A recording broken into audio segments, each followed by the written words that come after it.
আমাদের দেশি কবুতর দেখেন সবগুলা খাওয়া দাওয়া করে কূপের সামনে সামনে দাঁড়িয়ে গেছে।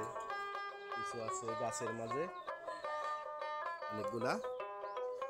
কদিন খুব ডিস্টার্ব করছিল বিড়ালে, কালকে বিড়ালটারে মাইরা ফেলা নিয়েছে মোটামুটি।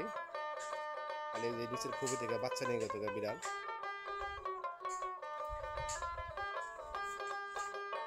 সবগুলা বসে রয়েছে খাওয়া দাওয়া করে, ভিতরে বাচ্চাও আছে বেশ কয়েকজন রাখানো।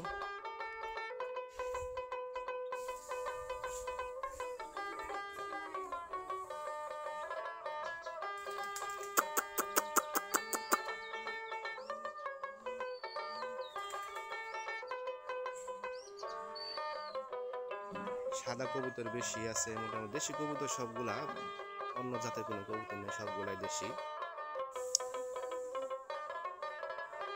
সবগুলা একটু সংস্কার করা লাগবে, অনেক জায়গায় একটু ভেঙে গেছে গা। এইটা ভালো আছে, এটা মোটামুটি প্রায় 8,000 টাকা খরচ গেছে এই কূপটা বানাতে মিস্ত্রি দিয়ে।